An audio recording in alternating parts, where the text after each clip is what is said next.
Good evening and welcome to a very special interview show of The Prode. Today it's my pleasure to have Shri Yashwant Sinha sir on our show.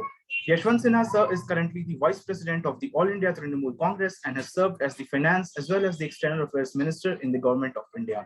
Sir is here with us to discuss the ongoing Afghanistan situation and the Taliban's impact on India's geopolitical equations. Thank you very much, sir, for taking out the time and speaking to us, and a very warm welcome to The Prode. Thank you for having me. And hello to all your viewers. Thank you, sir. Sir, I would like to start by asking, how do you see the United States exit from Afghanistan? Was it too sudden or it was pre-planned? What are your views on it? Well, to tell you the truth, I consider it to be an unmitigated disaster which the US has perpetrated on the people of Afghanistan and the region as a whole. The withdrawal of the US troops was perhaps in the best US national interest. It was coming. That was what everyone knew about. But where they failed was in preparing for their exit properly. All those scenes that we saw at Kabul airport and all over Afghanistan, in fact, were eminently avoidable if they had done it with a greater degree of planning. When they withdrew, they were caught napping. I mean, their own troops were still there, their citizens were there, their sympathizers were there, and everyone was running to the airport in Kabul to be able to get away from Afghanistan. And those are sordid scenes that we saw, which were completely unavoidable. This is something which could have been much better planned and executed so that all this last-minute rush could have been avoided.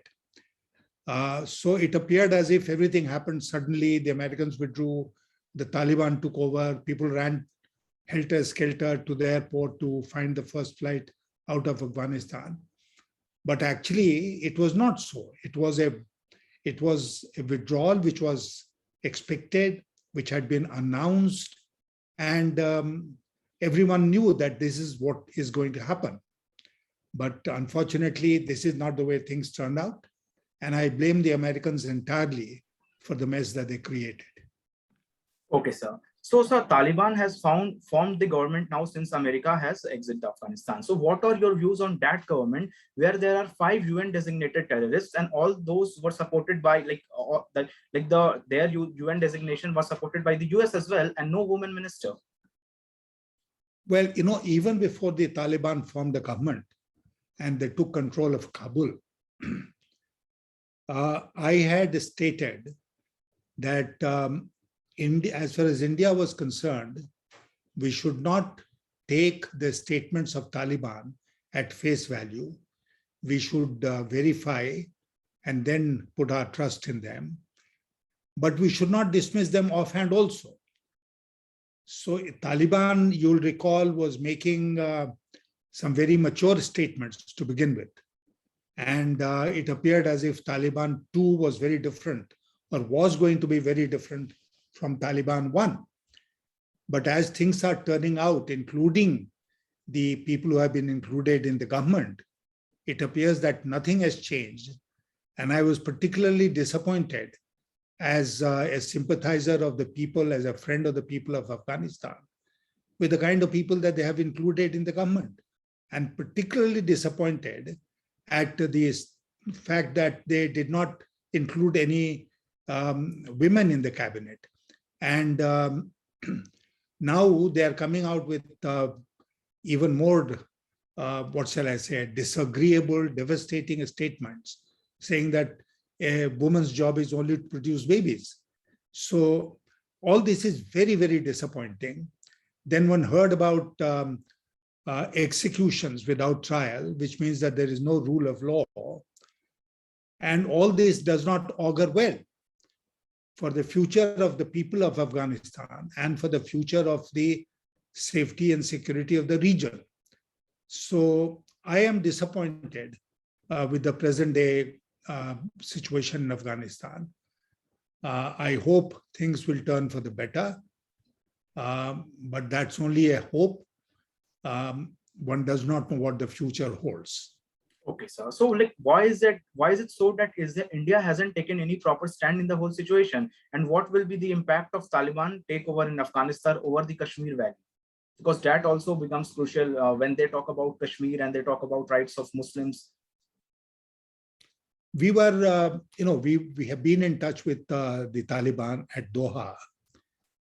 And even after the Taliban takeover, you're aware that there were meetings between Indian representatives and Taliban representatives. But now we are told that that was only concerning the withdrawal of Indian nationals from Afghanistan. I think we should have used our contact with the Taliban to put pressure on them for a few things. Namely, one, that they'll respect human rights. Two, that they'll particularly respect women's rights. Three, that they will immediately lay down a roadmap for the return of democracy in Afghanistan, which is very important. They can't, if they continue to rule in Afghanistan in the manner in which they have taken over power, then it will be an illegitimate government. So we should have made it very clear that as a democracy, we would want democracy to prevail in Afghanistan. And the proof of the pudding lies in the eating, which means they must have elections. I don't know whether the government of India has put all these points across to them or not. Even if we have not, we should do it now. And if Taliban does not follow the narrow, straight path of constitutionalism and democracy, then what? I mean, then India will have to choose its own response to that situation. Yeah. Okay, sir. Yeah. So how would you rate the Modi government's performance in handling sensitive geopolitical issues like, the latest Taliban situation or the army coup in Myanmar? So how would you rate the government's handling of those issues? Every country, as far as foreign policy is concerned, has three very clear choices. One is you follow the straight and narrow path of idealism. The second is you follow the path of complete realism. And the third is a mix of the two. Now, if you look at the history of our foreign policy, from the beginning of our independence, you'll find that initially it was imbued with a whole lot of moral values. And that is what gave us global leadership, even though we did not have economic strength and military strength. Then we lost that global leadership because in course of time, we lost those moral values in our foreign policy, even in our domestic policy. So it has to be idealism plus realism. Sometimes one will appear to be preponderant, sometimes the other will appear to be preponderant. You refer to Myanmar. Now, after the military takeover of Myanmar, we broke off diplomatic relations with Myanmar. And we said, we'll have nothing to do with your regime. And I remember a meeting, probably an ASEAN meeting, in which the Myanmar foreign minister, the then foreign minister, wanted time to meet me. So I agreed to give him time. And when we met, he told me that you are standing on high principles as far as Myanmar is concerned. China does not have any such concerns. So China is literally taking over Myanmar. We don't want that to happen. And that's why I'm pleading with you to take interest in Myanmar, to help us, to help in our development and all that. So with the passage of time, we reached a stage where we started dealing with the generals in Myanmar. And now we have full diplomatic relations with them. And India is helping Myanmar in various ways. So it appears to me that you have to have a mix of idealism and realism. in dealing with other countries, especially problematic countries in our neighborhood. If it were happening in Latin America, probably will not be so concerned. But if it happens in Myanmar or Nepal or Maldives or Sri Lanka, in Afghanistan, then we'll be concerned, especially because all these are members of the SARC. So we must have a mix of idealism and realism in our foreign policy. And we should not allow one to completely dominate over the other, so that we subserve our national interest as well as stand by the principles which are dear to us. Okay, sir, you mentioned about the foreign policy. So, sir, how severely can the Taliban impact India's geopolitical equations with the United States? As we can see that India and Russia are on the same page as far as terrorism is concerned. And I'm sure United States won't be liking it. On paper, let me tell you that every country is on the same page. You know, if you sit down and prepare a statement, nobody is going to speak in favor of terrorism. Everyone will condemn terrorism. Everyone is a party to the UN resolutions on terrorism. And in most of our statements and joint statements and communiques, including the latest one, which was issued by the BRICS, it is more or less the same language as is contained in the UN resolutions. But that is not enough. Even Pakistan will join you in condemning terrorism. Even Pakistan will claim that they are a victim of terrorism. But we know what the truth is. So international, multilateral statements and attitudes apart, I have always held that as a country, India has to defend its own interests.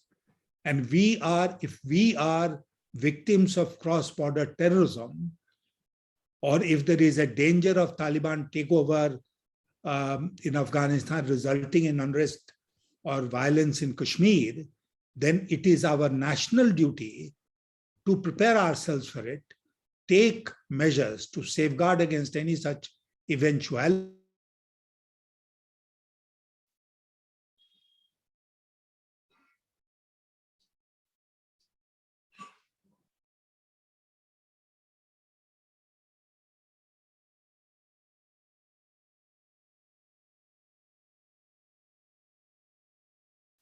Sir, your audio and video is freezed.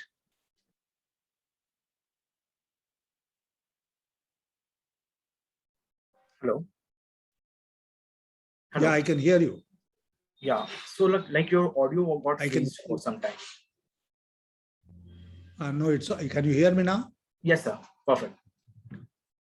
Okay. So I want to put this question just once again, like how big of a role, how severely can Taliban impact India's geopolitical equations with the United States in specific, sir?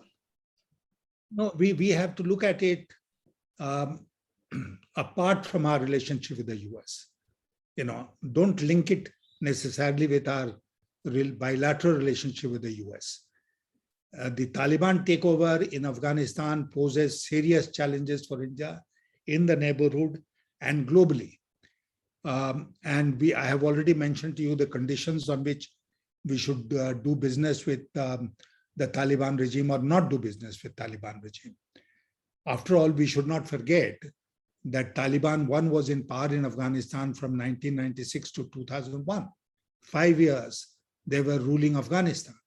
But Afghanistan also survived, India survived, the region survived. So we should not be too much worried about threat to our interest.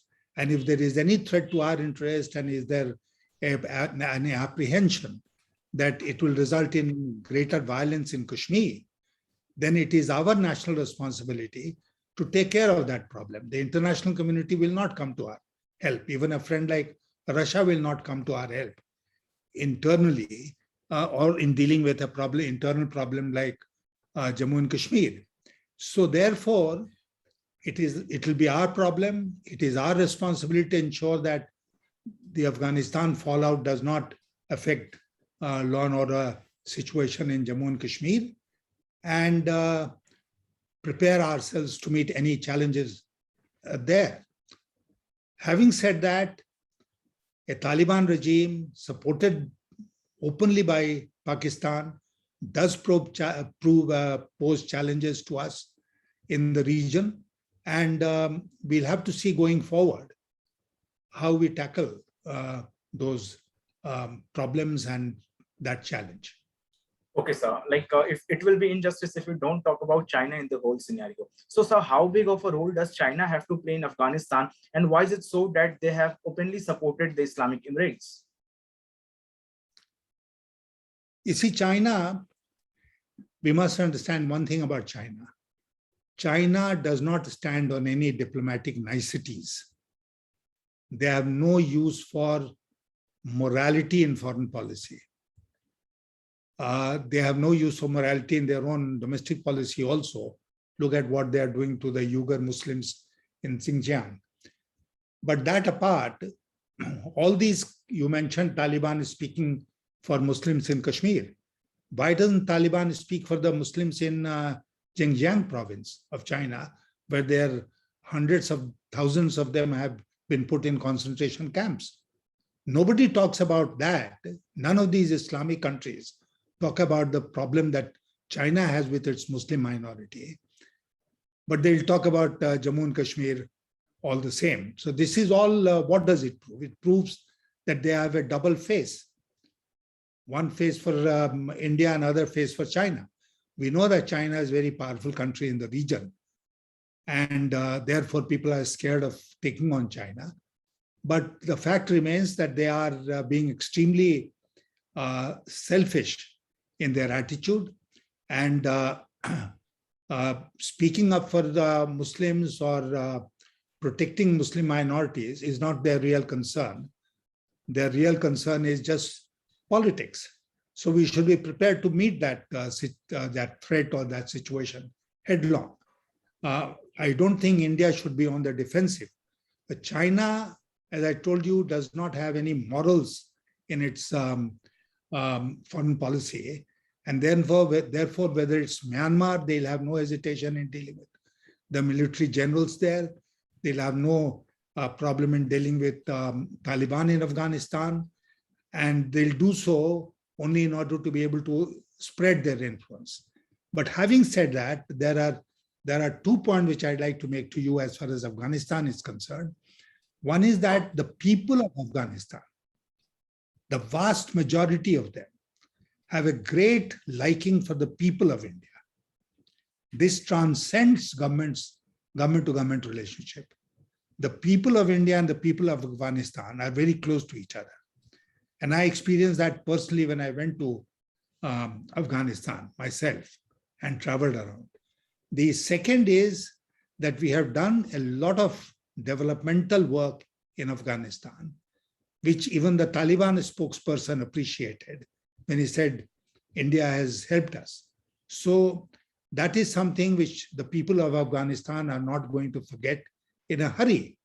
So these are 2 very important assets that we have in dealing with the situation in Afghanistan. And let me tell you that the governments of the day will and do play a role in determining bilateral relationships.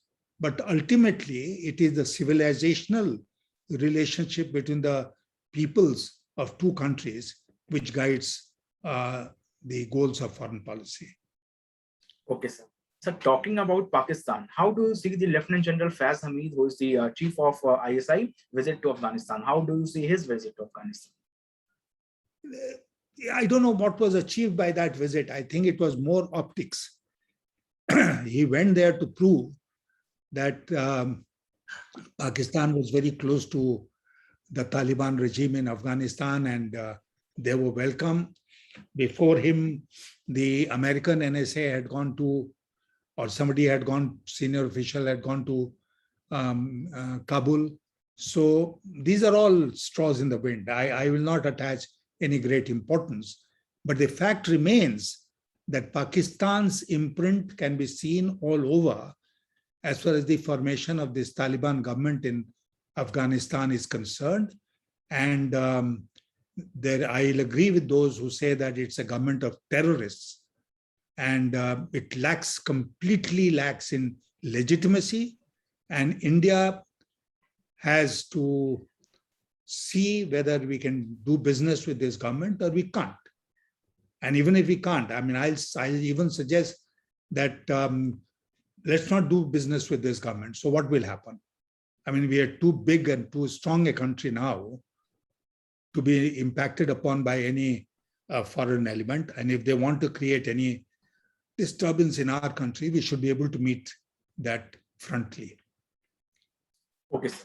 Yeah, I would like to conclude by asking that where do you see Afghanistan in the coming years? Like you talked about business and you talked about stability. So where do you see Afghanistan in coming years? Maybe 10 years down the line or 5 years down the line. 5 years, 10 years down the line, if the present regime continues with the attitude that they have displayed so far, then Afghanistan will have very few friends globally. Pakistan might be a friend, China might be a friend, but the rest of the global community will not accept the Taliban regime, including India. We will not accept this Taliban regime. And as I said, we'll have to take all the precautions which are needed to ensure that they are not able to influence our security. Apart from that, one will feel sorry for the people of Afghanistan. As I told you earlier, I mean, after all, Taliban was in rule for 5 years in Afghanistan, but the people of Afghanistan survived. We survived. So I'll not be too much bothered about their great influence in the region or the geopolitical situation in the region undergoing any major change. Okay, sir. Thank you so much, sir, for sharing your insightful views. And I'm sure my audience will enjoy this podcast. Thank you so much for joining us. Thank you. Thank you.